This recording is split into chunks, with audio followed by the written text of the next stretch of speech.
Where to start? So I'm an electronic musician. Been doing that for a long time now.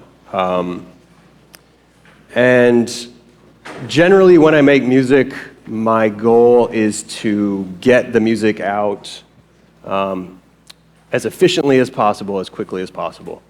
And I've been using Macs for quite a long time now, actually. I think I realized that I first just learned of Macs at Oberlin in at a class with Gary Nelson, who's an amazing old school Macs teacher in '98 or something. So I've been using Macs on and off ever since then, but typically it kind of comes in waves and I plateau and then I don't learn anything for a number of years, but within the last 5 or 6 years I've really been digging in and it's been really, really rewarding.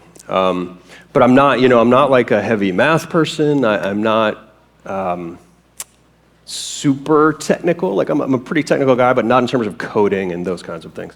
I'm really kind of more of a Macs hacker. But anyway, a number of years ago, I came across this form of music called spectral music, spectral composition. And it's a genre of music that was created at Earcam in the 80s, whereby you take a recording of an acoustic sound and analyze it for its partials, and then use those exact frequencies to compose new music. So you end up with microtonal music based upon the harmonics of acoustic sounds. That was interesting to me for a lot of reasons. One is that once you start getting inside of a sound and figuring out the exact harmonics of it, and then you start transforming those harmonics, even simply by turning up higher harmonics, you can really get some interesting sounds that I don't think you can get any other way, that I have not been able to get any other way.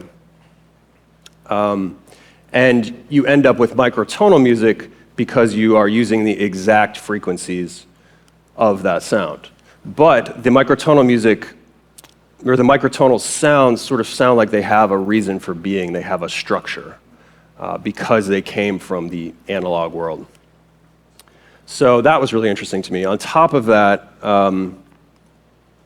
I've always been interested in making electronic sounds sound organic or having some kind of life or organic quality to them, and more over the years, I've been interested in using and recording and writing for live instruments.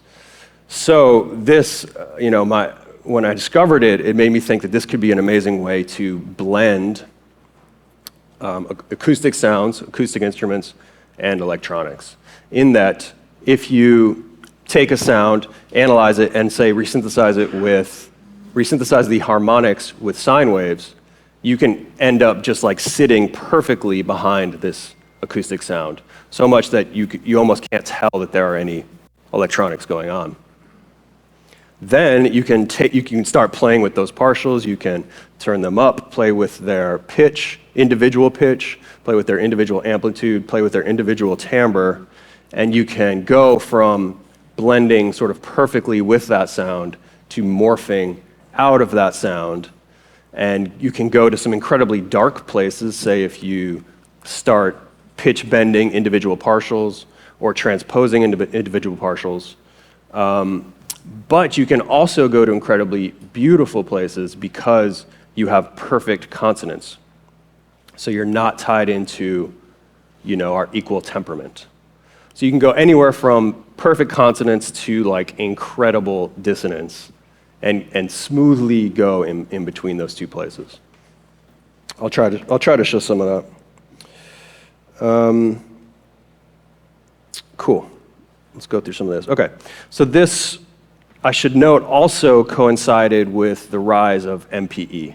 So MIDI note per channel, basically. So this was around the time that Roley was kind of really pushing the industry to adopt standard. I know there was a bunch of companies, Cycling 74 being part of it as well, and Apple and Native Instruments and these people. But It was around the same time that Rowley and Cycling 74 put out the Rowley MPE package. And the DAW that I've used for years, Cubase, I discovered at that same time that they have a feature called note expression that was perfect for MPE. Basically what that is on top of every note, you can double click it and a window pops up and you can draw individual pitch, any of the CCs. So pitch, aftertouch, any CC you want. So my thought was that MPE would be a great way to, it would be a great like workflow tool to allow me to write microtonal music. Because that was basically my goal, is like I found this music I really wanted to write. Now how do I do it? And this is, I'll kind of take you through like the journey of how I discovered it to figured out how to use Max as a tool to allow me to realize it. So early on, I discovered just through Googling an application that was developed at Earcam called Orchids. What this does is it will take a sound, it will analyze it, it will pick apart its partials, and then put them on this score. And then it actually does some really kind of amazing things where it matches the analysis of each partial to a library of orchestral sounds and reorchestrates your sound using orchestral sounds.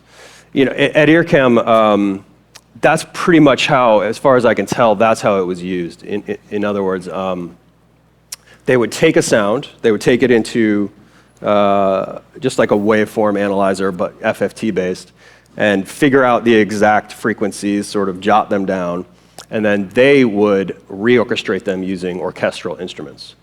What's interesting about that is you sort of get complexity upon complexity, because they're not resynthesizing using sine waves or pure tones. They're resynthesizing using instruments that have their own complex spectra. So you end up with this really interesting sounding, really complex, harmonically complex music. So that's what this piece of software is doing. It's trying to sort of automatically orchestrate your sound using orchestral sounds. It's incredible. And I should note that it's a max patch, which is pretty amazing.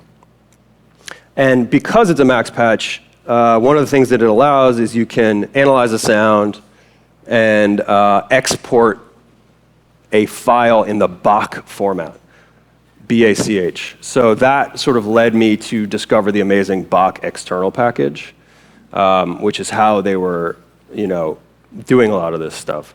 So that led me to make my own patch where I could, just use it for the analysis, export the Bach file, load it into my own patch, and then I would basically, it was a very manual process. I would click on each one of these notes, and you can see there, it would tell me the exact MIDI note I would have to enter into my DAW, 88, with a pitch bend of minus 2,589 and a velocity of 23. So then I would just go into Cubase, manually enter these notes, and then you'll see enter in all of this information. And it was a very, very laborious and kind of terrible way to work, because you had to do all of this work before you could even see if what you were working on sounded good. But that's essentially how I wrote my record. So my last record was called Torn in Two. About half of it is this process. So microtonal pieces, resynthesized electronically based upon acoustic sounds. And over the course, I would figure out ways to make it a little better. Like here, I discovered that I could use Bach to auto-generate the MIDI note for each channel, up to 15. And then I could export a MIDI file and bring that into Cubase. So it was a little bit of an update. So I can real quick, why don't I play you some of just how that sounds, so I can stop talking a little bit. So here's a sound of a dulcimer that I'm recording using an EBO.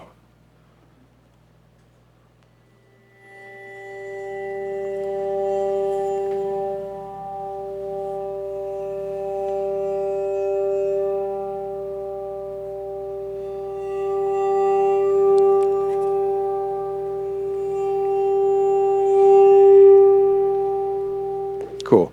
So then here is that sound analyzed and resynthesized using sine waves in distortion. And then I'm playing with basically the amplitude of all of those partials. I'm stretching it out, etc.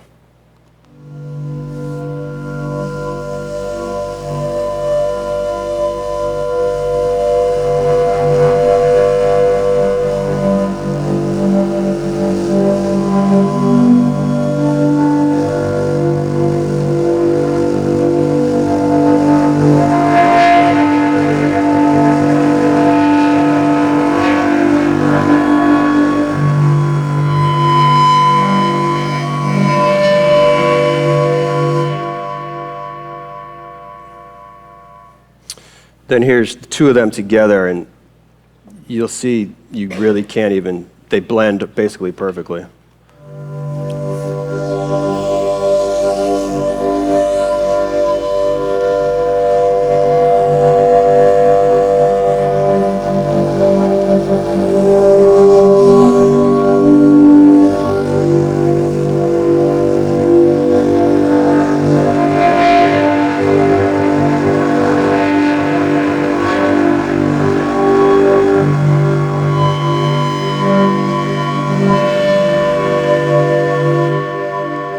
Then here's another recording.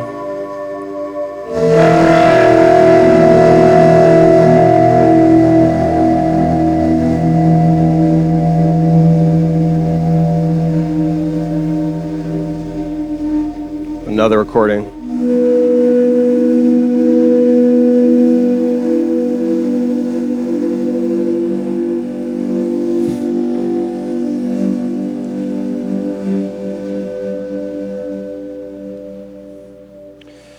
And then you can hear that song ends with just really a long gesture of me slowly introducing the harmonics.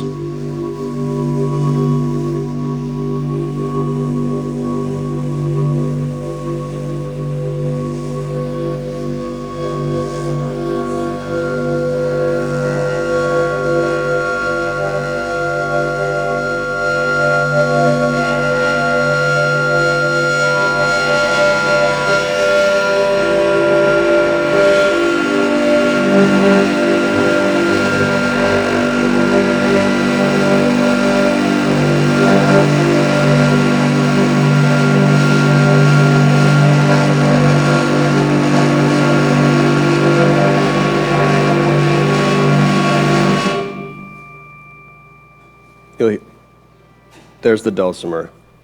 That was the original recording for that section.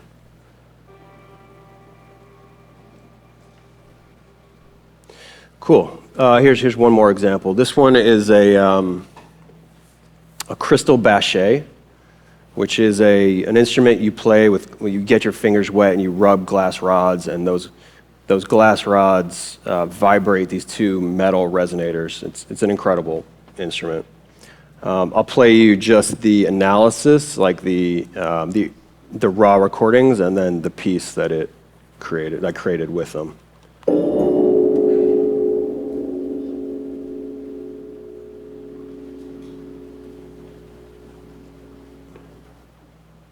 That was the first one.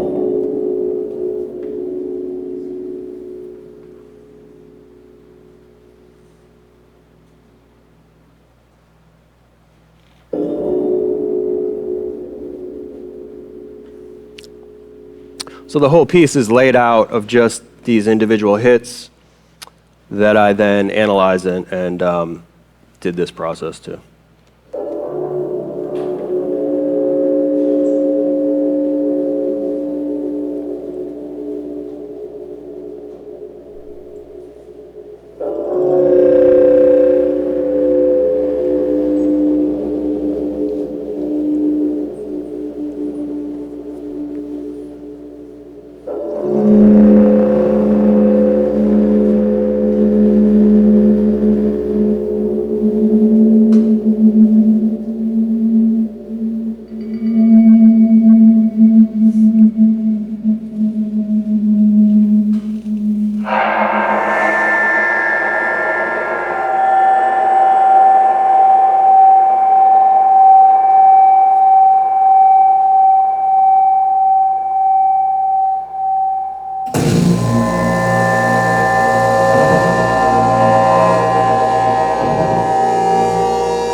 fade out.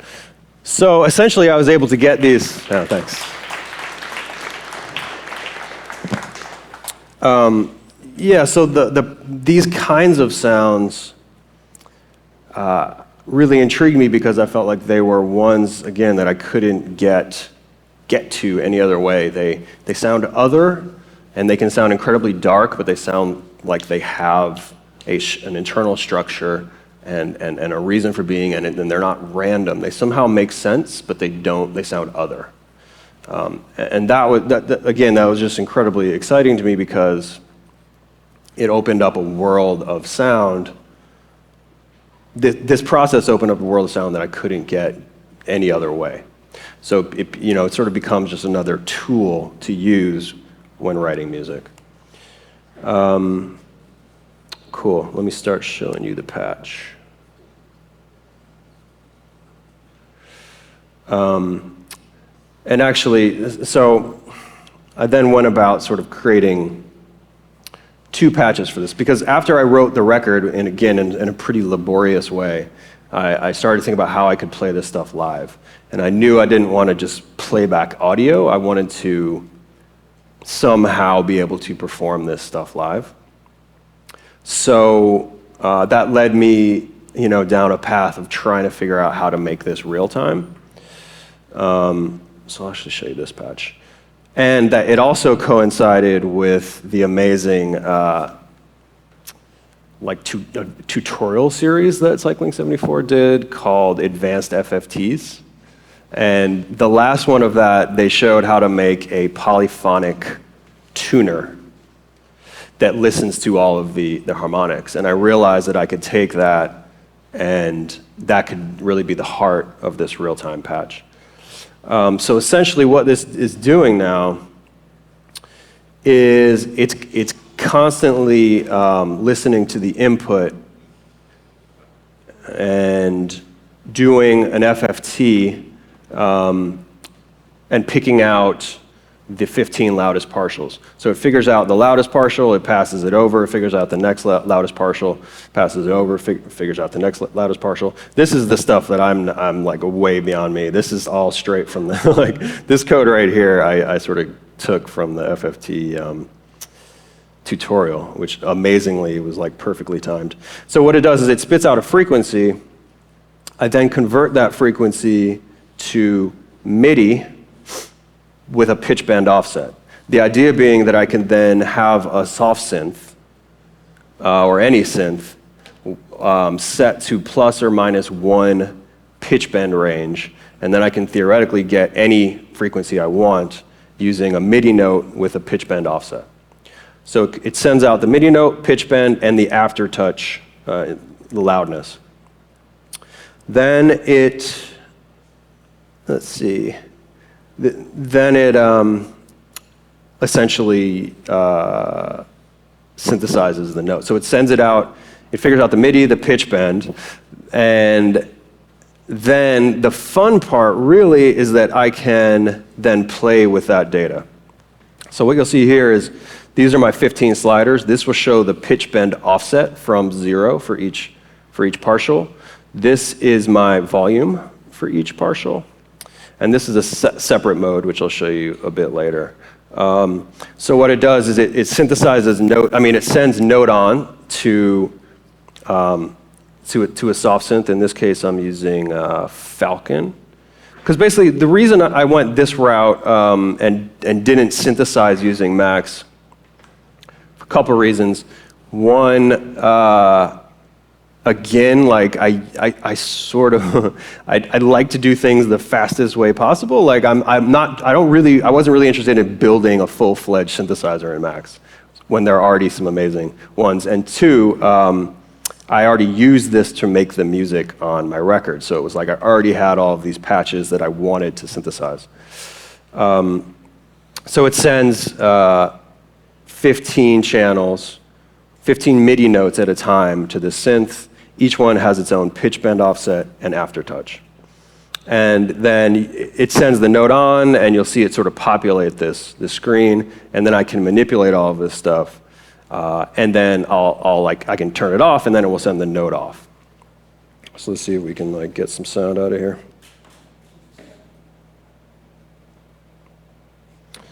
I'm going to demo on the bass.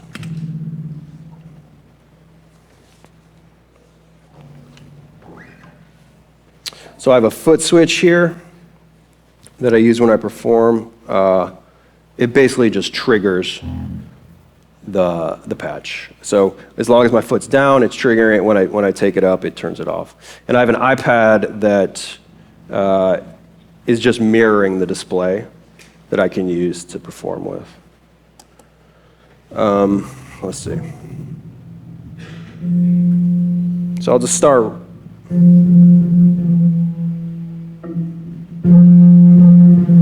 I'll trigger it.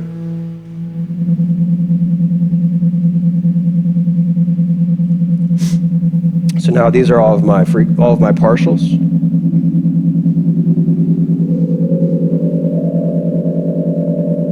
And then I can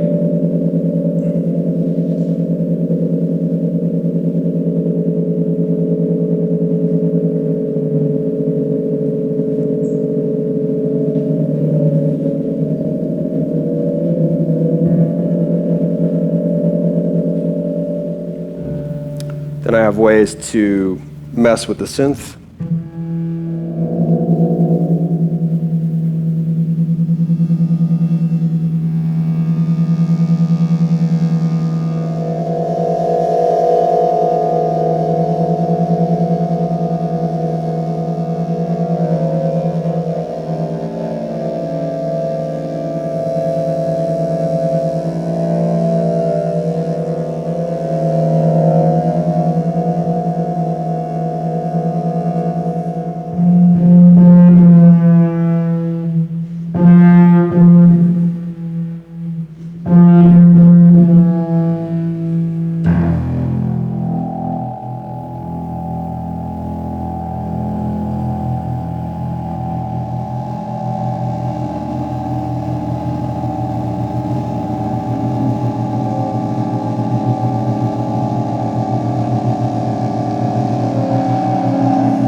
So I'll do like a harmonic.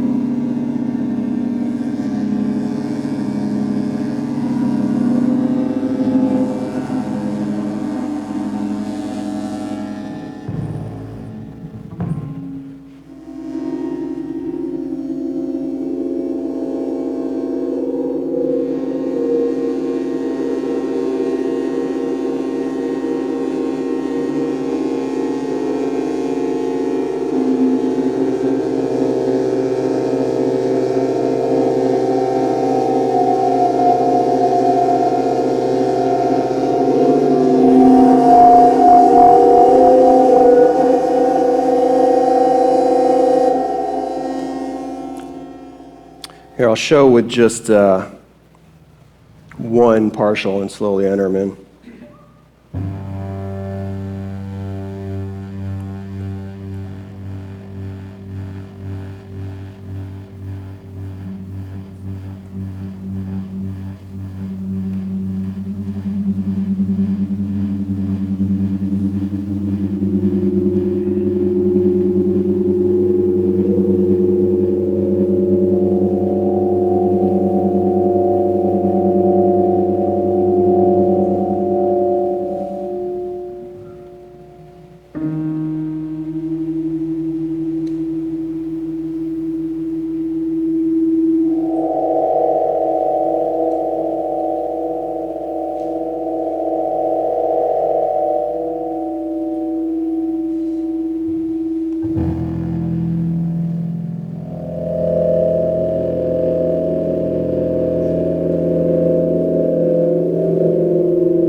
Right, so you can get some crazy shit, right?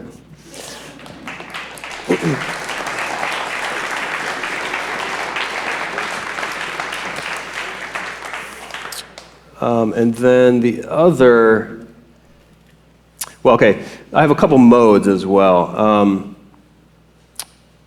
In this mode, I trigger it once, it stays on, I trigger it again, and it turns off. But there's another mode. These sliders down here become the decay for each partial. So in nature, upper partials tend to decay much faster than lower partials. So if you want to blend better with acoustic sounds, you'd want to use this mode. So I can demonstrate that real quick. I shouldn't unplug this.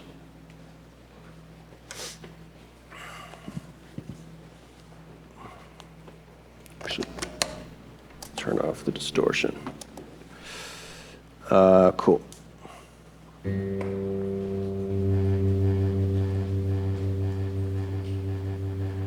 So let me turn up more higher partials.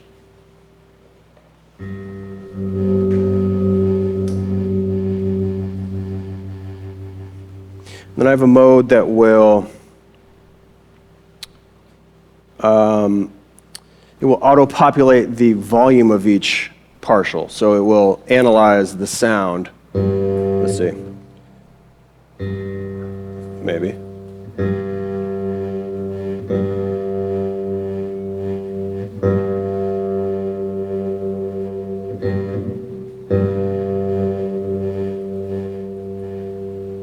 And it actually becomes hard to even tell that there's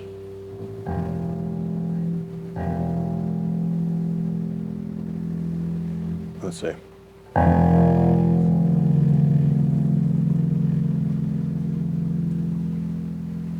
It basically starts blending so well that it becomes hard to tell that there's electronics.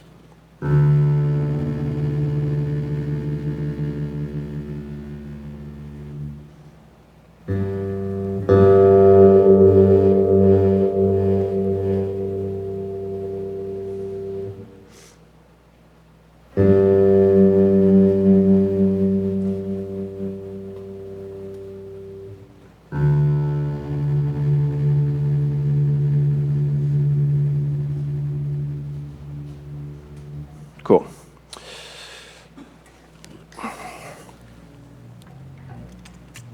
No clapping for that one. No. Okay. Then the other, so I created this as a tool to play live, but then I also realized that this was an incredible tool for studio composition. And I realized that it was a very simple tweak to make this send MPE MIDI data to Cubase. Really, all I had to do was come out of this to a MIDI out and then set Cubase up to accept MPE data coming in. And that allowed me to, here, let me switch this to my voice so we can hear that.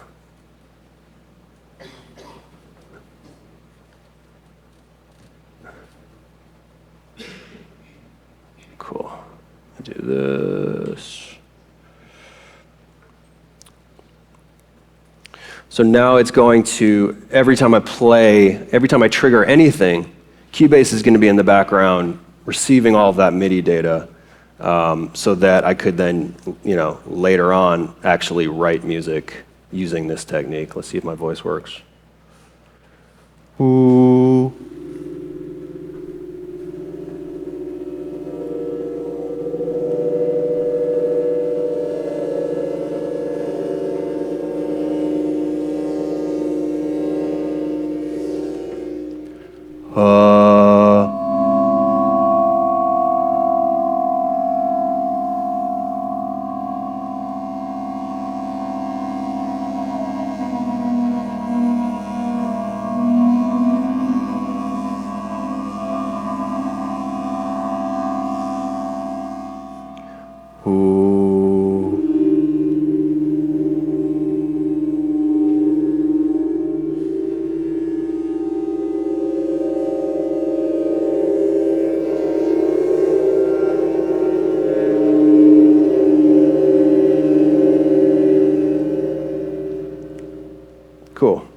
there it is in Cubase.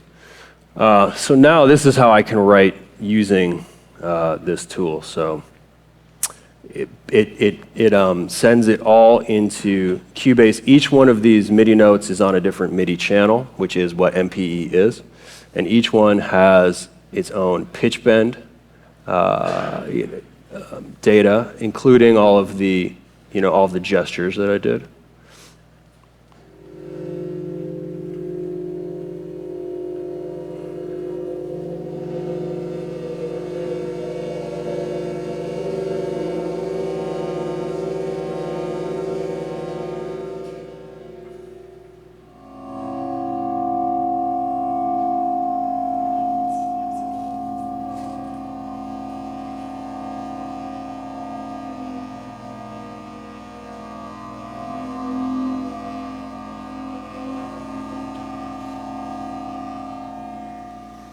So then it really just becomes a really powerful tool, and it turns something that was incredibly laborious into something that's pretty spontaneous. And then the composition process really becomes me taking these bits, and then really composing with each one of those partials, stretching some out, turning all of them down, pitch bending individual partials. I can come in here and edit however I want. This one, oops, if I turn off the snapping, this one could do that.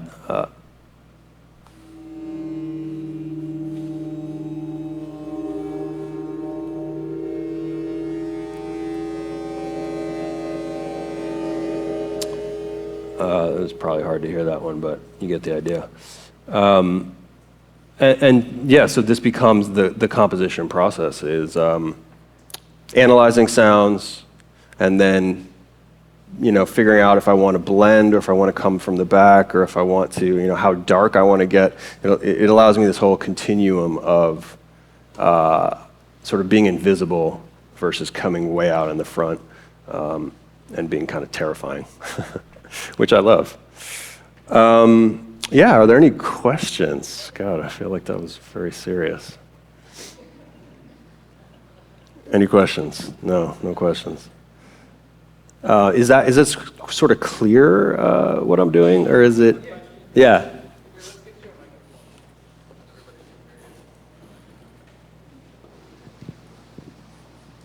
Thank you. Really interesting processing going on, and I'm trying to integrate what I'm hearing with what I'm seeing. Yeah. And on the horizontal axis in the middle, you have a series of bars, 302.9. Yeah. I assume that is the fundamental, and then the first partial, second partial. Is that right? What are those numbers? Those are actually just showing me the pitch bend, I believe. No, those are actually frequency. That's what that is. But why wouldn't I see like 302 and then 604 and then 908 or whatever? Why aren't I seeing the overtones as multiples of the fundamental? Let's find out. Ooh. Yeah, you kind of are. See what happens is, oh, hold on. There we go. What happens is some of these aren't like, the analysis sometimes picks some that are actually the same. It's like not sophisticated. I haven't made it sophisticated enough to kind of like skip over some. But let me just double check that that actually is. I believe that's frequency. Thanks. Yeah, you'll see. Like I'm not a neat person when I do this because I'm really, yeah, that's frequency. As to why it isn't showing you more information that you would expect, I mean, it's kind of close. There are multiples in there. Thank you.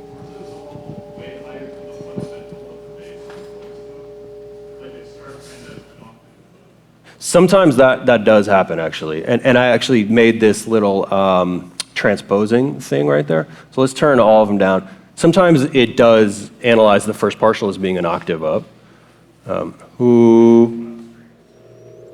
Also, we're still triggering this, I think. Oh, sorry, this is my volume. So now here's just the first partial. So let's do it where it's not transposing now. Ooh, yeah, it's an octave up. So, ooh, and that's just honestly like I need to spend more time on that code, but that's the part I really don't like. I barely understand about this, so I kind of I'm okay with it being octaves up. I mean, it's very easy for then me to transpose it if I need to. Does that answer your question at all? Yeah.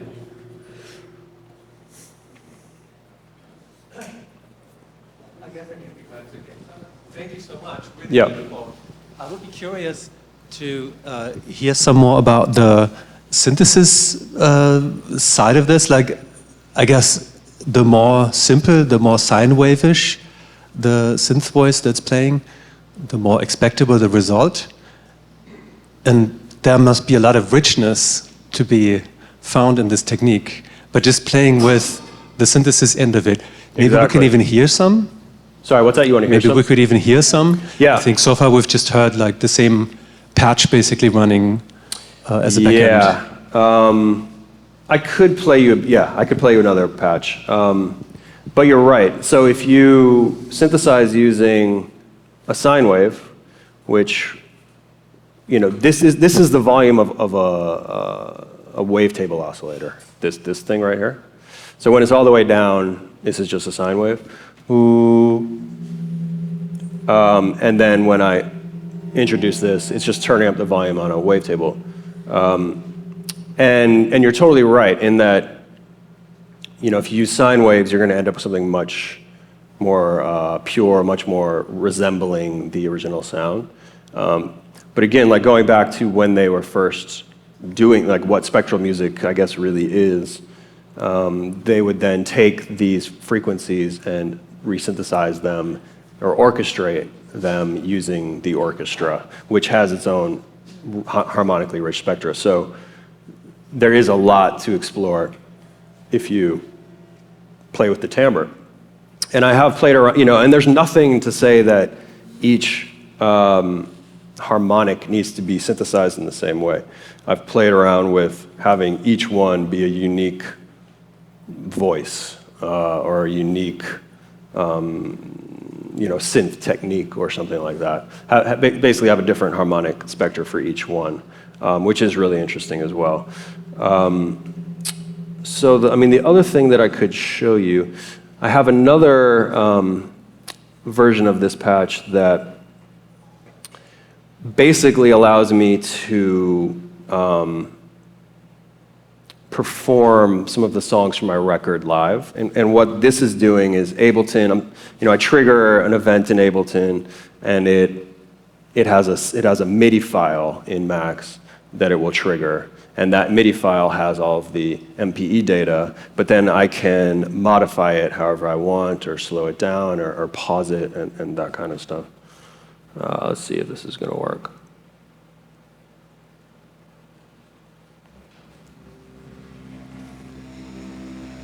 So this is like the first piece that I showed you. So if I pause it, this is my volume.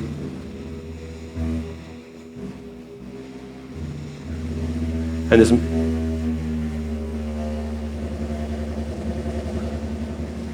this is a return to home button, essentially. Then I can unpause it, and the MIDI file will keep going. And so this is a way that I could sort of get inside and play with it instead of just triggering audio.